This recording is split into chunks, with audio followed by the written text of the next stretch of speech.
La voix prophétique. Shalom de partout, vous qui êtes connectés, que la grâce, la paix du Seigneur Jésus-Christ entre dans vos maisons. C'est un honneur de vous avoir encore une fois dans notre nouveau numéro de la voix prophétique. Vous savez, c'est une grâce. Cette grâce ne vient pas de la part d'un homme, mais cette grâce vient de la part du Père éternel. Mais avant de commencer cette petite prédication que je t'apporte, j'aimerais que nous prions ensemble. Ferme tes yeux là où tu es. Dieu de grâce, Dieu de paix, je te bénis pour ces instants. C'est poussé par ton esprit que les hommes de Dieu ont parlé de ta part. Ou en ces moments, atteins tes buts au nom de Jésus-Christ de Nazareth. Amen. Le Saint-Esprit est notre allié pour de grandes choses. C'est le thème. Saint-Esprit, mon allié. Saint-Esprit, ton allié. C'est qui un allié? Un allié, c'est une personne qui vient en aide d'une autre personne. Un allié, c'est quelqu'un qui apporte sa force. C'est quelqu'un qui apporte ses idées. Un allié, c'est un partenaire. Un allié, c'est un ami auquel l'amitié va au-delà. C'est-à-dire, même dans des moments difficiles, mon allié est là pour me soutenir. Un allié, c'est quelqu'un qui te comprend. Un allié, c'est celui qui comprend tes limites. Et il apporte ses grâces, il apporte ses bénédictions. Mais je ne parle pas d'un allié qui est un homme, non.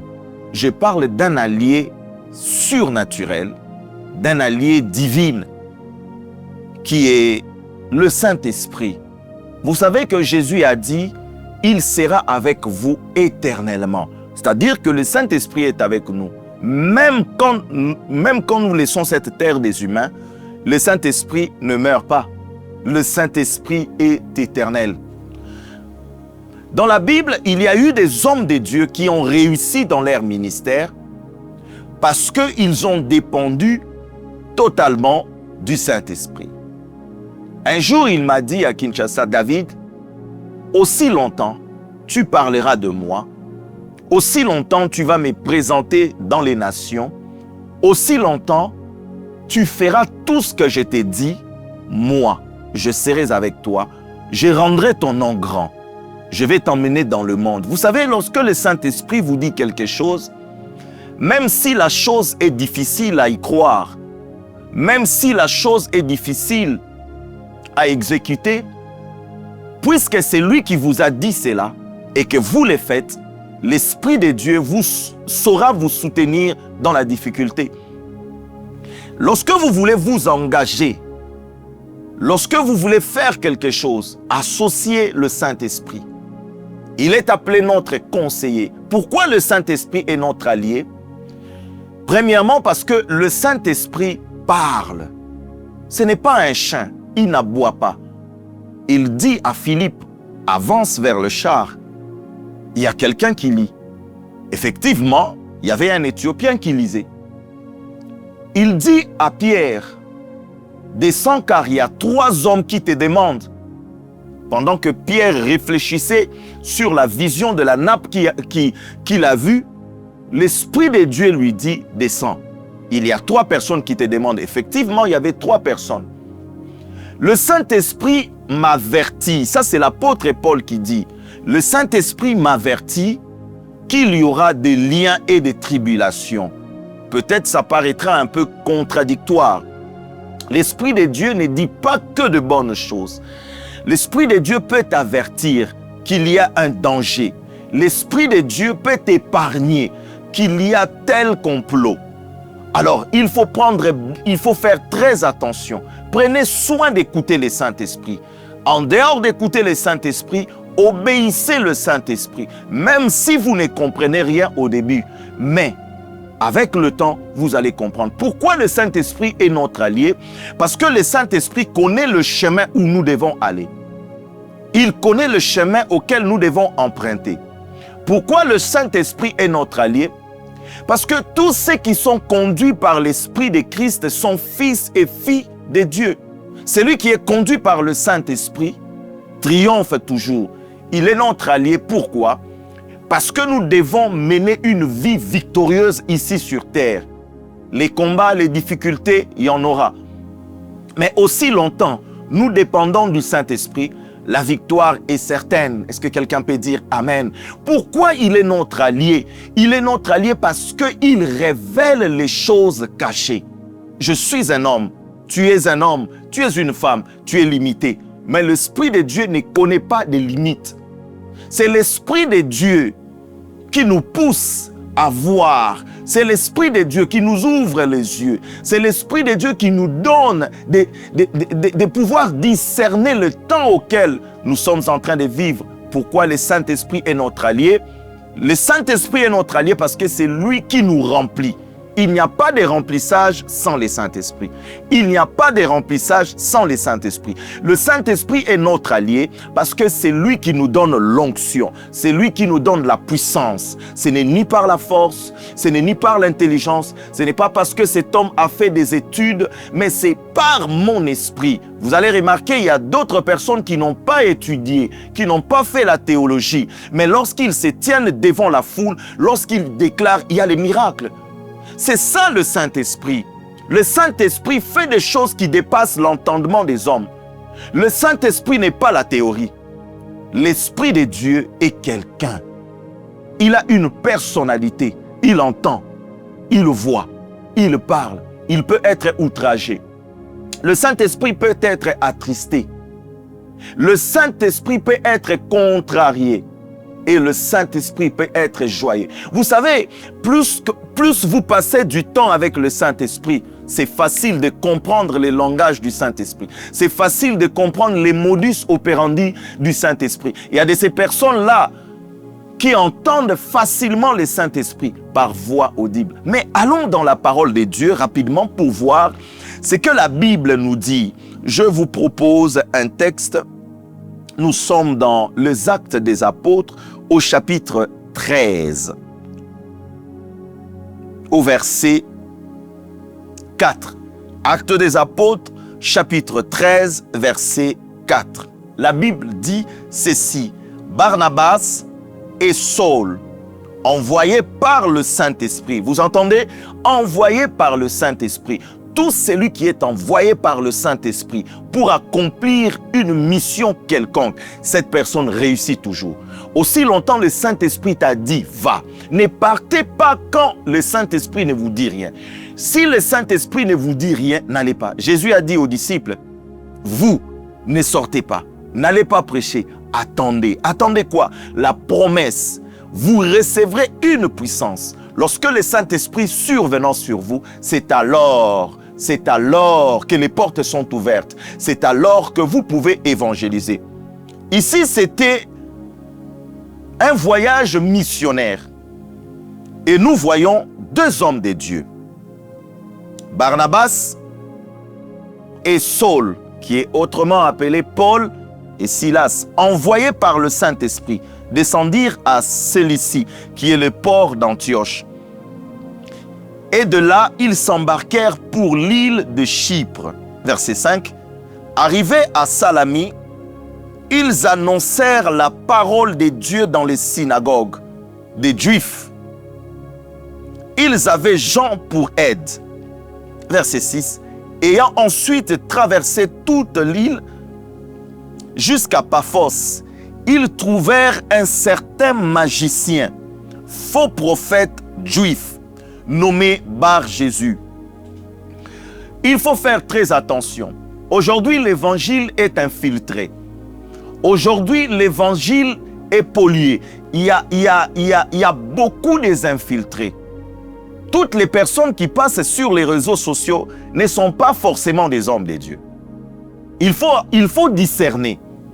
Mais comment reconnaître un vrai homme de Dieu? Par le témoignage du Saint-Esprit, par son message, par les fruits de l'Esprit. Et Dieu témoigne toujours pour ses serviteurs. Voilà qu'ils arrivent là-bas. Ils rencontrent un magicien qui s'appelle Bar-Jésus, fils de Jésus. Verset 7, qui était avec le proconsul Sergio Paulus, un homme intelligent. C'est bizarre, un homme intelligent, mais à côté de cet homme, il y a un magicien. Vous savez, il y a de ces choses, l'intelligence ne peut pas comprendre. Dieu prend les choses viles, Dieu prend les choses bizarres que la nature minimise, que la société ne prête pas attention, pour confondre l'intelligence, pour confondre les sages. Et la Bible dit qui était à côté du proconsul Sergio Paulus, un homme intelligent. Ces derniers fit appeler Paul, Saul et Barnabas, manifesta le désir d'entendre la parole de Dieu. Jusque-là, c'est bon. Il y a des personnes qui manifestent l'intérêt d'entendre la parole de Dieu. Tu as besoin d'entendre la parole de Dieu. Et c'est l'occasion, c'est l'opportunité. Écoute, mais Élimas le magicien, car c'est ce qui signifie son nom, leur faisait opposition, cherchant à détourner de la foi le proconsul. Écoutez-moi très bien. Généralement, quand il y a des opportunités dans l'évangile, il y a aussi des oppositions. Il n'existe aucun homme de Dieu qui a marché avec Dieu, qui a vu la gloire de Dieu sans rencontrer des oppositions. Les oppositions sont des escaliers. Les oppositions sont des opportunités aussi que l'Éternel nous donne pour manifester sa puissance. C'était le premier voyage missionnaire. Ils ont prêché. Mais arrivé quelque part, il y a eu un grand homme, un homme politique, un homme d'État. Un proconsul, à l'époque, c'est un gouverneur. Le gouverneur qui régnait à cette époque-là. Et il désirait entendre ces hommes de Dieu qui prêchaient avec puissance. Mais ces hommes prêchaient quoi? Ils ont prêché un sauveur, Jésus-Christ, crucifié, mort, ressuscité après le 3e jour. C'était le message des apôtres. Les apôtres n'ont rien d'autre prêché. Ils n'ont rien prêché si ce n'est que Christ. Christ ressuscité, Christ vivant, qui est assis à la droite de Dieu. Et ils désiraient écouter ces hommes-là. Ces hommes de Dieu ne sont pas allés demander de l'argent chez ces gouverneurs. Nous, les hommes de Dieu, ouin, véritables, ce n'est pas l'argent. Ne faisons pas le ministère pour le ventre. Ne faisons pas le ministère pour l'argent. Prêchons la parole de Dieu. Donnons la vie. Dieu bénit. Quand tu fais son œuvre, il dit, vous dans mon travail, moi dans vos maisons. Tout celui qui sert Dieu d'un cœur sincère, il est béni d'une manière ou d'une autre. C'était leur mission. Parce que pendant une réunion de prière, il y a eu une personne qui a parlé. Cette personne a prophétisé en disant, c'était l'Esprit de Dieu dans la personne, en disant, mettez-moi à part Paul et Barnabas pour l'œuvre à laquelle je les ai appelés. On ne s'autoproclame pas homme de Dieu. On ne s'improvise pas. C'est parce qu'il y a l'appel de Dieu et c'est Dieu qui mandate quelqu'un. Lorsque quelqu'un est mandaté, il y a une onction spéciale qui l'accompagne. Voilà qu'ils arrivent.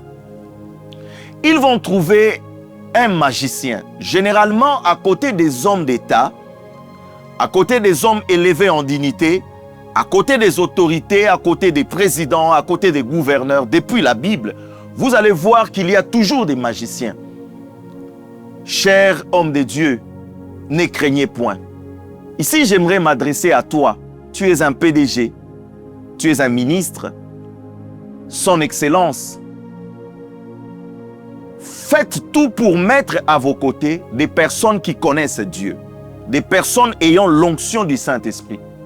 Et c'est ce que nous voyons même en Afrique. Et c'est ce que nous voyons même chez les Occidentaux. À côté des ministres, il y a souvent des marabouts, il y a souvent des magiciens. Ce sont eux qui soutiennent ces hommes d'État. Mais Dieu aimerait te dire, tu n'as pas besoin de faire recours à toutes ces personnes-là. Tu as besoin de croire que Dieu existe. Et Dieu s'est choisi aussi des personnes puissantes, des hommes puissants, des personnes puissantes ayant l'onction. Mais ces personnes-là doivent te prêcher la parole. Parce que le magicien démontre la puissance sorcellérique, la puissance magique. Et la Bible dit, lorsqu'ils sont arrivés, cet homme avait le désir.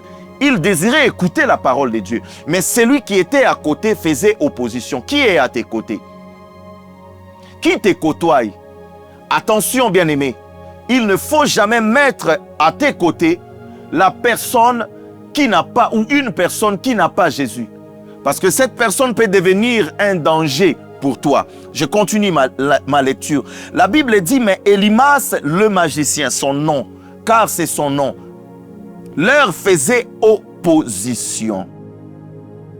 Il y a 4 lettres françaises, 4 lettres françaises, je voulais dire, de la langue de Molière, qui sont identiques, mais qui se séparent. O, P, P, O, opposition et opportunité. C'était de l'opportunité pour les serviteurs de Dieu. Mais de l'autre côté, il y avait quelqu'un qui faisait opposition.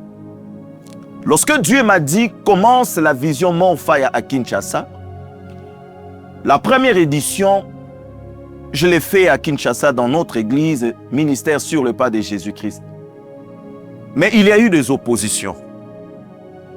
Il y a eu certaines personnes qui n'étaient pas d'accord. Ici, j'aimerais m'adresser à toi qui entreprends quelque chose. Sache-le bien que tu n'es pas le premier à faire cette affaire, à faire le business. Il y a de ceux-là qui ont commencé. À chaque fois qu'il y a opposition, à chaque fois qu'il y a des secousses, c'est parce que Dieu veut réaliser quelque chose de grandiose. C'est parce que Dieu veut manifester sa gloire. Et Dieu m'a dit, tu dois parcourir le monde entier, prêche la parole avec miracle, avec guérison. Au fait, ça c'est le monde des ténèbres. Le monde des ténèbres ne supporte pas l'évangile pur, l'évangile authentique. C'est quoi l'évangile pur? C'est l'évangile sans mélange. C'est l'évangile que l'Esprit de Dieu nous donne. C'est l'évangile de Jésus. Nous présentons Jésus aux nations. Nous disons ce que Dieu nous dit de dire, sans compromission, sans retrancher, sans ajouter. L'évangile pur, c'est l'évangile qui est amplifié par le Saint-Esprit. L'apôtre Paul a dit, ma parole et ma prédication ne se reposent pas ou ne sont pas des discours, mais c'est une démonstration de la puissance. Le proconsul avait un magicien. Sûrement, il croyait en lui. Sûrement, il voyait la puissance satanique. Mais ce jour-là, Dieu voulait changer les choses. Et je déclare, toi qui me regardes, Dieu change les choses. Si dans ta famille, vous avez des gardiens sataniques, si dans votre famille, vous avez un oncle, une tante, je ne sais pas moi, un féticheur, aujourd'hui, Dieu change les choses. C'est maintenant le Seigneur Jésus-Christ qui entre dans votre maison. Un magicien ne peut pas te protéger. Un sorcier ne peut pas garder une famille. Seul le Seigneur Jésus-Christ. Si le Seigneur ne garde, celui qui garde, garde envers. Elimas faisait opposition, cherchant à détourner de la foi le proconsul. Écoutez-moi très bien. Lorsque vous êtes dans une communauté chrétienne, lorsque vous êtes dans une organisation et que vous sentez il y a quelqu'un qui s'oppose toujours au leader, qui s'oppose toujours à la vision de l'Église, qui s'oppose toujours à ce que le roi dit, c'est un ennemi à considérer. Qu'il soit petit ou grand, faites attention. La plupart des rébellions ont commencé comment? Juste en bas. Il y a de ces personnes-là qui cachent leur queue. Mais laissez-moi vous dire, même si la personne fait opposition, là où il y a la puissance du Saint-Esprit, là où il y a le feu du Saint-Esprit, la personne sera dévoilée. Il cherchait à détourner de la foi le proconsul. C'est-à-dire que le proconsul voulait recevoir quelque chose. Aujourd'hui, tu dois recevoir quelque chose. Et je déclare au nom de Jésus, l'ennemi de ta foi ou les ennemis de ta foi vont tomber. Répète avec moi, mon ennemi tombe aujourd'hui. L'ennemi de ma foi tombe aujourd'hui. Qui sont les ennemis de la foi? Les réalités que nous voyons. Qui sont les ennemis de la foi? Notre entourage. Qui sont les ennemis de la foi? Les lettres que les docteurs te disent. Qui sont les ennemis de la foi? La maladie qui est en toi. Regardez maintenant. Alors Saul, appelé aussi Paul, rempli du Saint-Esprit, fixa le regard sur lui. Rempli du Saint-Esprit, fixa le regard sur lui. Vous savez, lorsque le Saint-Esprit est ton allié, tu seras constamment rempli du Saint-Esprit. Élève tes deux mains là où tu es dans ta maison. Je déclare que tu sois rempli du Saint-Esprit. Je déclare la plénitude du Saint-Esprit. Il ne donne pas une quantité, une petite quantité. Non. Chez nous, dans notre royaume, c'est la plénitude. Après la plénitude, c'est le débordement. Je déclare que cela soit ton partage. Au nom de Jésus. Ézéchiel a dit, il y a eu une personne qui l'a conduit dans la maison de l'Éternel. L'eau sortait, l'eau coulait. Il avait l'eau sur ses pieds. Ça montait, ça dépassait. Ça montait, les genoux, ça montait et c'était tout un fleuve où il nageait. Je déclare, nage maintenant dans l'onction, nage dans la puissance au nom de Jésus. Alors, Saul appelé Paul, rempli du Saint-Esprit, fixa le regard sur lui. Vous savez, devant les oppositions, devant les défis, c'est aussi les opportunités auxquelles le Saint-Esprit se manifeste.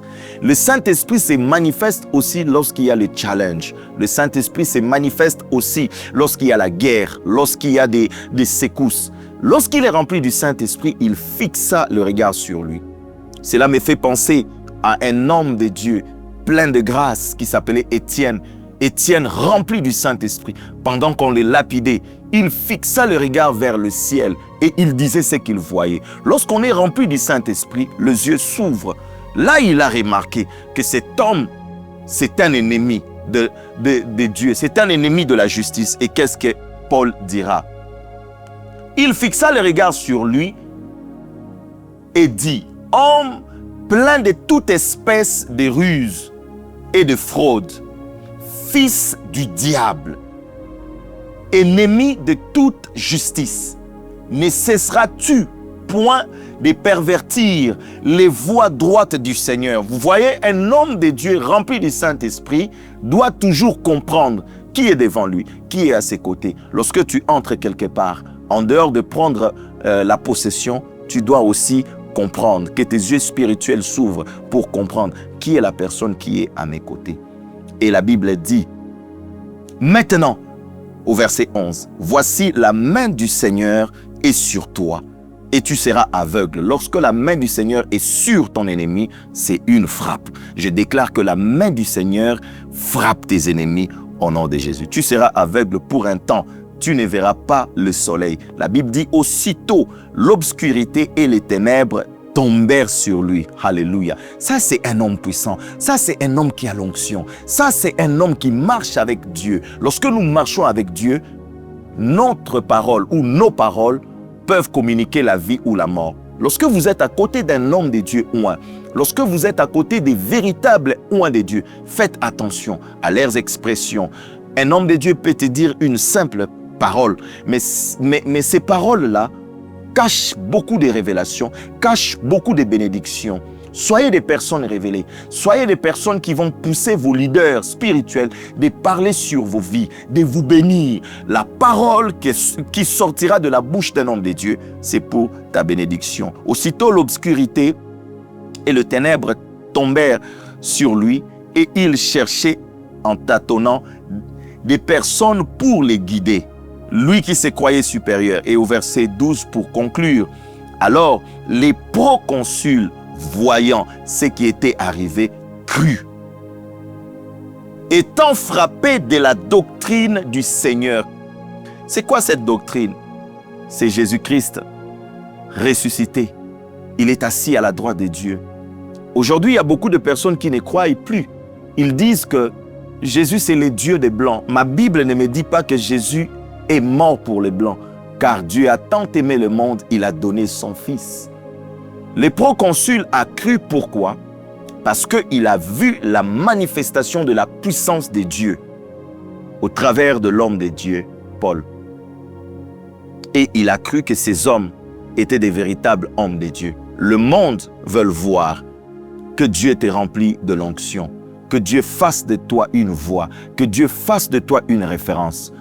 Je suis arrivé à la fin de mon message. Le Saint-Esprit est notre allié parce que lorsque nous sommes devant des difficultés et nous ne savons quoi faire, c'est le moment, c'est là que le Saint-Esprit prend le contrôle. Tu vas faire cette prière avec moi en disant: Saint-Esprit, prends contrôle de mes décisions, prends contrôle de ma vie, dirige-moi. Je suis un homme, j'ai mes défauts, je suis limité, mais tu n'es pas limité. Saint-Esprit, utilise ma bouche. Saint-Esprit, ouvre mes yeux spirituels. Tu touches tes yeux. Je déclare à partir de maintenant que vos yeux soient ouverts au nom de Jésus. Que le Saint-Esprit ouvre tes oreilles. Que le Saint-Esprit te remplisse de feu dans le nom précieux de Jésus-Christ de Nazareth. Vous êtes bénis. N'hésitez pas. Si vous avez des témoignages, n'hésitez pas. Écrivez-nous. Contactez-moi. Je suis là pour prier. Si vous avez des inquiétudes, nous sommes disposés pour prier pour vous. Peu importe les lieux auxquels vous vous trouvez. Nos moyens de contact sont là. Contactez-nous via Facebook, YouTube.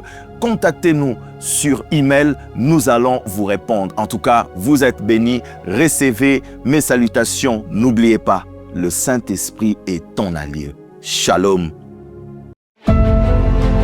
La voix prophétique.